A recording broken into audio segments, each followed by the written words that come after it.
अब सिर्फ़ इमाम ज़माना का ज़िक्र करना, सिर्फ़ अपनी मजलिसों की इब्तिदा में अल्लाहुम्मा कुल्ल वली कल हुज्जत इब्नुल हसन पढ़ना और मजलिसों के इख्तिताम में इमाम ज़माना को सलाम करना, तो सिर्फ़ सलाम करने से इंसान को मारिफत नहीं मिलती, सिर्फ़ दुआ करने से इंसान को हिदायत नहीं मिलती। वरना मुसलमानों की वो कौन सी मस्जिद है जहाँ दुआएं नहीं की जाती? दुआ तो मक्के में भी की जा रही है, दुआ तो मदीने में भी की जा रही है, लेकिन मुख्य इबादत जिसे कहते हैं, अल्लाह ये नहीं देखता कि बंदा दुआ कर क्या रहा है। अल्लाह ये देखता है कि जिस ज़बान से दुआ की जा रही है वो ज़बान कौन सी ज़बान है। जो हाथ उसके दरबार में उठाए जा रहे हैं वो हाथ कौन से हाथ हैं? इन्नमा यतक़ब्बलुल्लाहु मिनल मुत्तक़ीन। अगर ज़बान शिम्र की होगी, हाँ, लेकिन कुरान पढ़ा जाए उस ज़बान से, उस ज़बान का कोई फ़ायदा नहीं है। अगर आँखें इब्ने साद वाली हों और उन आँखों से काबे की ज़ियारत की जाए तो उस ज़ियारत का कोई फ़ायदा नहीं है। अगर शिकम अमीर शाम वाली हो, हाँ, और उसमें कितनी भी हलाल रोज़ी डाली जाए तो उस शिकम का कोई फ़ायदा नहीं है।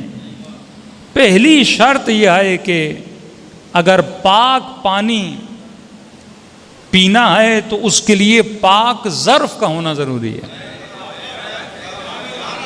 अगर ज़र्फ़ पाक नहीं तो पाक पानी का कोई फ़ायदा भी नहीं है। मसलन ये गिलास है, गिलास के अंदर पानी है, पानी पाक है, लेकिन अगर ज़र्फ़ नजिस हो तो पानी भी क्या हो जाएगा? नजिस हो जाएगा। जिस तरह अल्लाह की इतनी रहमत पाकिस्तान पे बरस रही है, दिन रात बारिशें बरस रही हैं, लेकिन सारा पानी नाले के पानी में मिल के क्या हो जाता है? ज़ाया हो जाता है ना। लेकिन आप दूसरे ममालिक में चले जाएं, उन्होंने बारिश के पानी का अलग सिस्टम बनाया होता है, ड्रेनिंग सिस्टम अलग होता है, उससे वो पानी को सेव करते हैं, वो पानी डैम में जाता है, पूरा साल उस मुल्क के रहने वाले अल्लाह की बरसी हुई रहमत का पानी पीते रहते हैं।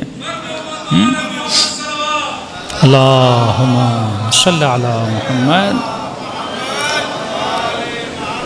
तब अल्लाह का काम है आपके शहरों में, आपके मुल्कों में आपके ऊपर रहमत का पानी बरसाएं, लेकिन वो सिस्टम कौन बनाएगा? वो इंसान का काम है।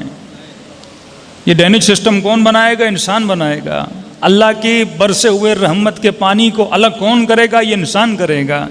अल्लाह का काम है कि ज़मीन में तुम एक दाना डालो, थोड़ी सी मेहनत करो, उसको 100 दानों में बदल के निकालता है।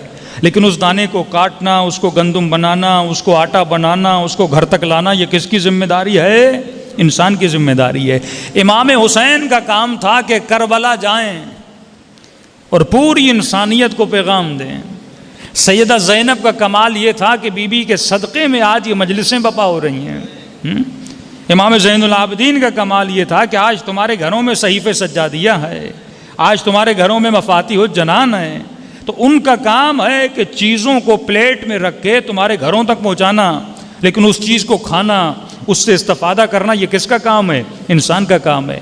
मस्जिद का मुअज्जिन ज़्यादा से ज़्यादा अज़ान दे सकता है, वो यही बोल सकता है कि हय्या अलस सलाह, हय्या अलल फलाह, हय्या अला खैरिल अमल, आ जाओ नमाज की तरफ, आ जाओ बेहतरीन अमल की तरफ, आ जाओ मेराज इबादत की तरफ। वो सिर्फ सदा दे सकता है, लेकिन घर से चलकर मस्जिद में आना ये किसका काम है? तेरा काम है। मुहर्रम का काम है मजलिस अज़ा का फ़र्श बिछाना, लेकिन इस मजलिस से फ़ायदा लेना किसका काम है? आपका काम है।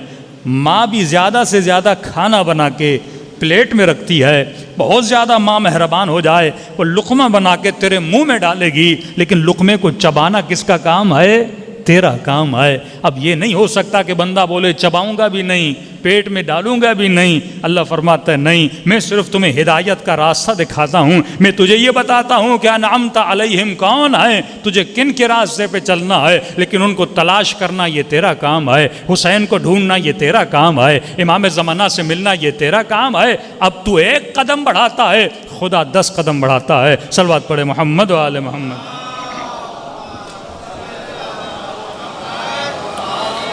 मोहम्मद में